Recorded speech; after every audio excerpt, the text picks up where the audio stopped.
Hey guys, it's RebelQueen. Okay, like I promised you from the last video, I did go see Thor Love and Thunder, and I actually saw it yesterday, but after I got home and, well, after seeing the movie, I had a few other errands to run, and after I got home, it was just like, oh, because, as me and Albion have pretty much told you guys before, we live in the DFW area, and, oh god, we are in triple digits heat-wise, so it's pretty much like, after getting home, it was pretty much like, oh my god.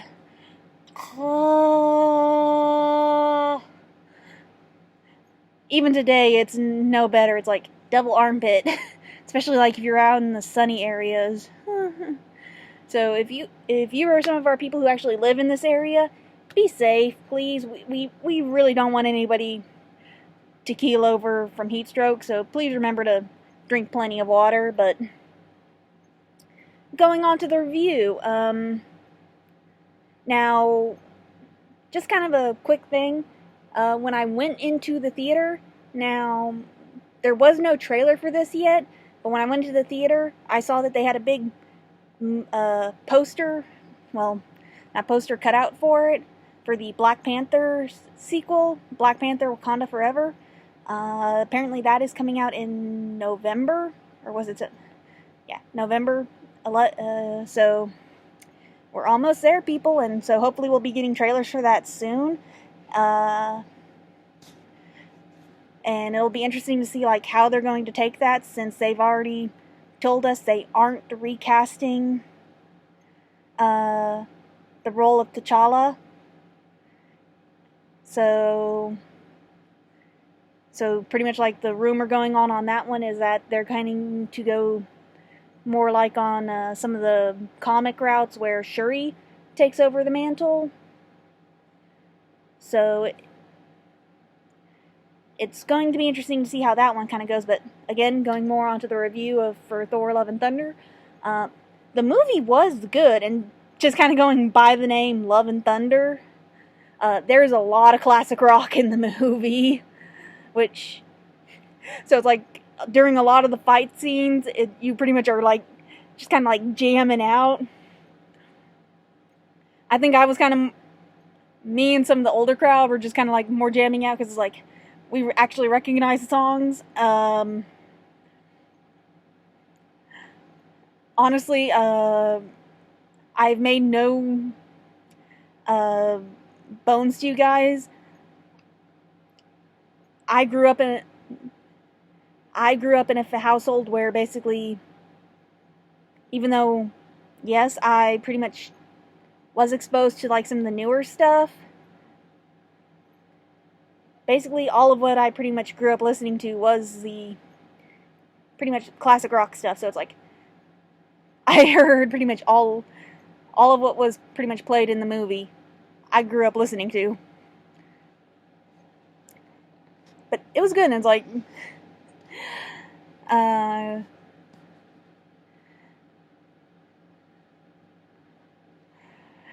it was just really kind of funny with how they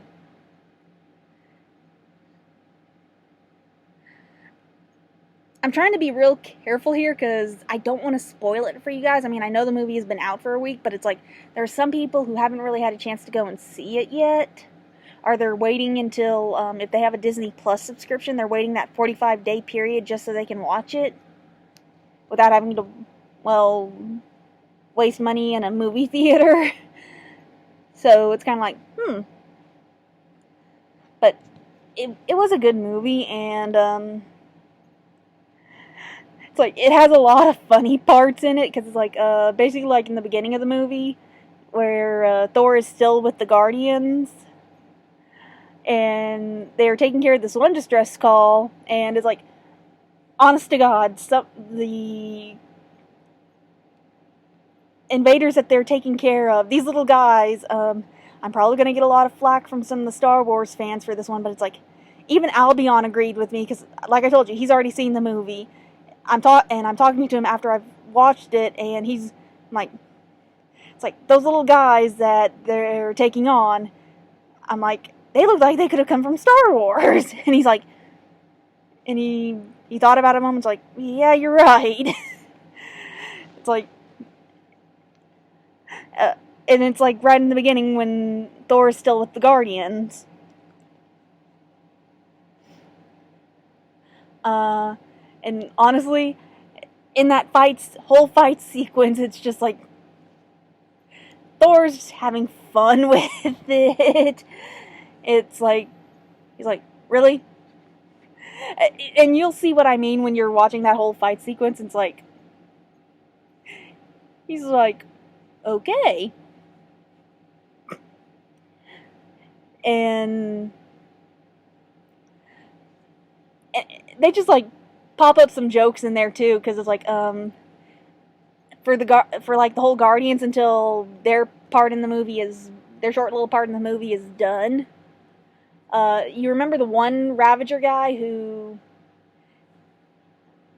pretty much was like, Yondu, sir, I'm sorry, I strayed, and even pretty much took the tail, the little fin that Yondu used to control the arrow. Well, for the planet they're on, he's like, this is blah blah blah, we're married now. And they're like,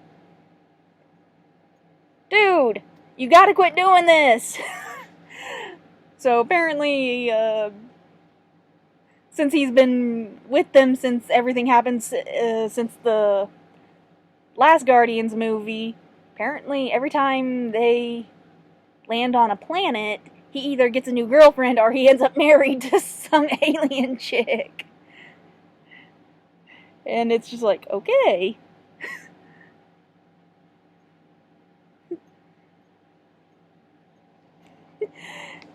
And as you kind of saw from the trailers, apparently Thor ends up with a pair of goats to pull things. Well, apparently on that planet is where he gets them, and it's hilarious. Like, they scream at like just right moments for comedy purposes, and it's like, it's hilarious. But, well, as we kind of know in this movie, we get Lady Thor, which is Jane Foster, and I don't want to spoil it for you, but I'm kind of upset with how they ended up working her in as Lady Thor. I mean, I know how things go in the comic for her, and I'm kind of upset with how they did this in the MCU. I mean, I know for the cinematic universe they have to tweak things, but I'm upset with how they did it. But it's just like, so it's like I'm kind of upset with how they did it, but it's like I understand why they had to do it. I'm still just upset. And it's just like, so it's like I'm a little upset with that part. It's like, I mean, I understand why they had to do it, but I'm still upset. Though the one thing I still find pretty cool with what they did was, as we kind of know from Ragnarok, Mjolnir got destroyed, and, well, apparently when Jane is deemed worthy, well, Mjolnir puts itself back together, but it's not like, oh, it's magically whole again. It's still broken, but it puts its piece back together and in the hammer shape, but it's still all cracked together. So like when she's fighting, she can like have the pieces like blast out and do like a scatter shot kind of thing. So it's like, I'm glad they actually kept that and didn't like, oh, there's a new worthy Thor, hammer is magically fixed, no cracks. So it's like, I'm glad they didn't just do that, and they instead kind of worked that into the whole thing, and actually had it where she actually uses the fact that the hammer is broken and can like scatter shot and actually use that to her advantage in fights.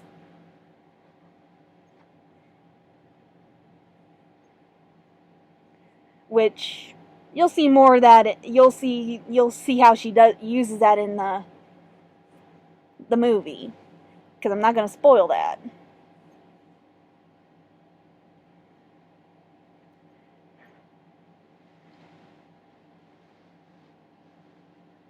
Because they actually kind of work a lot more stuff of the comic stuff with her.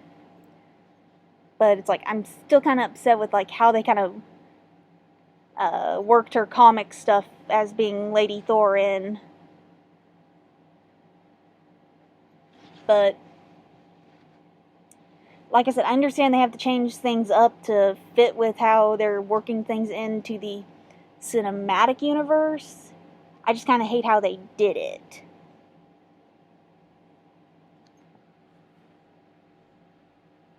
And then, of course, we had Valkyrie come back and, well, obviously, as happy as she was that Thor named her King, well, King life not exactly for her. She's kind of getting sick and tired of everything. And then, as we kind of saw in the trailers, they go to this whole Golden City of the Gods and to ask for help for the whole situation that is going on in the movie. And, well, let's just say Thor learns the lesson of never meet your heroes. Because as we kind of saw in some of the trailers, Zeus kind of went, whoop, and all of Thor's clothes came off. And, well, well, of course, the muses or whatever that were around Zeus went, ah! Because they were so happy to see a naked Thor.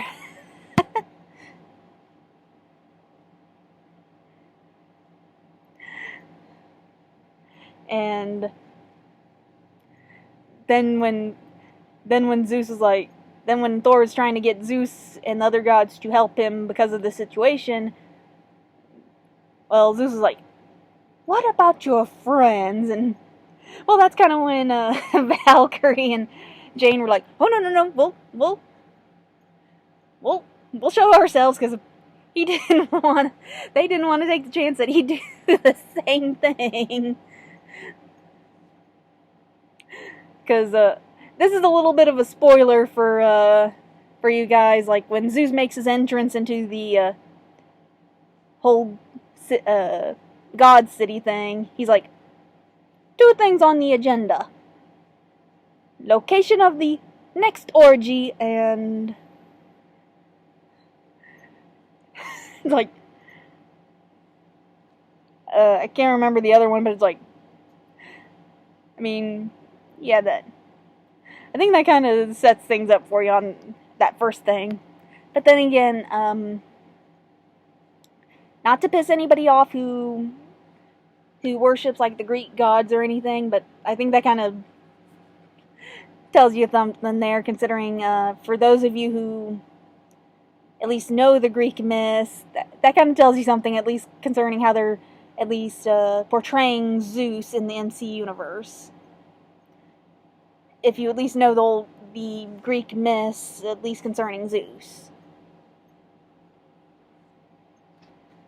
But, like I said, I don't want to offend anybody who actively worships the Greek gods, because I know there are still some people out there who do. This is just how the MC universe is portraying them. Because the MC universe, as opposed to the DC universe, kind of follows more with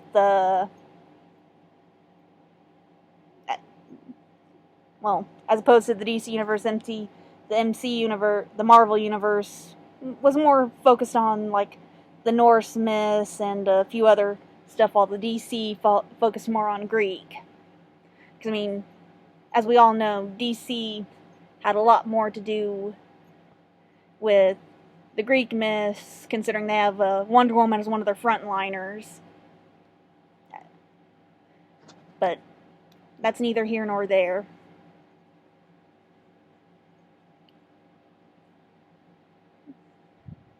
But, like I said, I'm not wanting to be disrespectful. That's just how things got portrayed in this movie.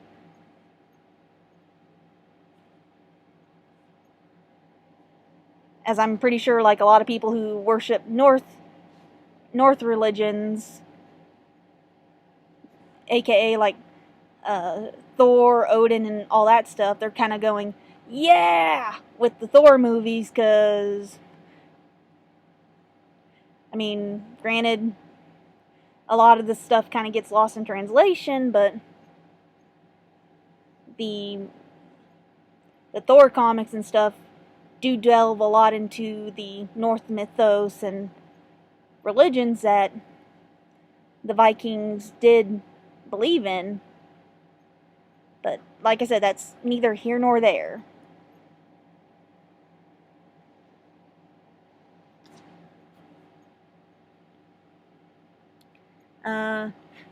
And then, again, this is kind of like a little bit of spoiler, and then towards the end there, after everything was kind of like said and done, they figured out a lot of the stuff that was kind of going on. This is another little spoiler, but Thor ended up like sharing his power briefly with like a bunch of the Asgardian children, and he basically, like, he said the oath that Odin kind of put on Mjolnir, like whoever shall be worthy. He made that, he said the thing, but he altered it briefly, like, for limited time only. It's like, oh god, I swear a bunch of us in the theater, like, busted out laughing. And it was just, like, funny seeing, like, all these little Asgardian children are, like, going pell-mell on, basically these evil little demons that they had to fight. It was just hilarious, and it's like you see some of them jumping and doing like, ah, shit. It was like, oh my god. But overall, it was a good movie, and aside from like some personal disappointment, considering, like I said, I hated how they did like certain things, considering. But that's just, like, I understand why they had to do it, because they have to try and work this into the cinematic universe that they're building, because they have to try and keep track of so much stuff going on now that since Marvel has actually managed to successfully build this universe. I mean, as much as I love the DC comics, they have not really managed to successfully build a DC cinematic universe. I mean, they've tried. Don't get me wrong, they've tried. But not to the extent that Marvel has, with the fact that we've managed to successfully introduce a lot of their big frontline comic heroes in their own movies. I mean, some of them did just get introduced in, like, the big name one, the Avengers. But I mean, that's kind of understandable. Sometimes you have to just, like, throw them out there before they get their own movie or series. And now we're starting to get a lot of the others with their own movie. And then now we have started to get an actual series that link into this universe that Marvel has built up.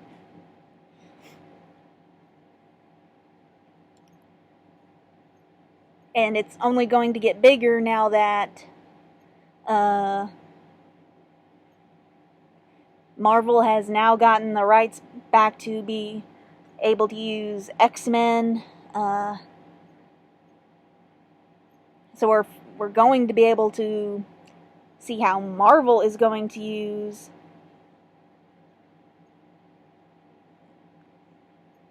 the X-Men storylines. So this will be interesting. And then especially like see how they're going to do some of the characters. So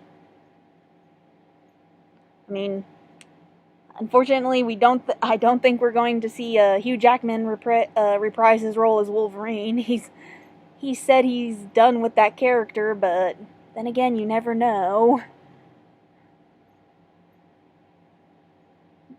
But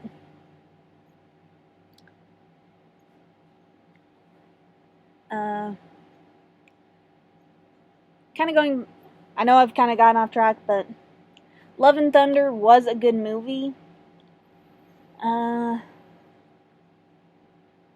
I would say a 9. Just because there were some parts that kind of got a little slow and you're kind of going, why is this even in here? And like I said, just because I'm also,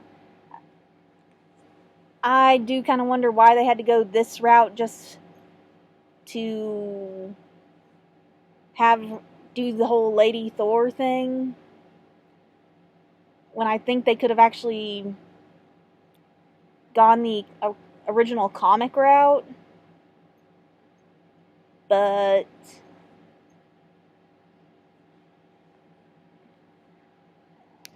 I will never know. Anyway,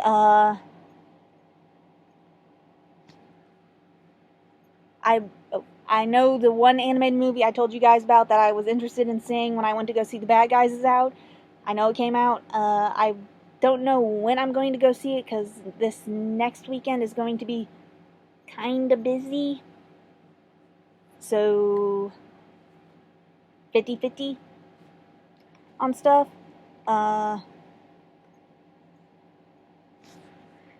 So anyway, guys, again, if you live here in the DFW area, stay safe and drink plenty of water. We don't want you guys getting dehydrated and having heat stroke. Be safe. So, bye.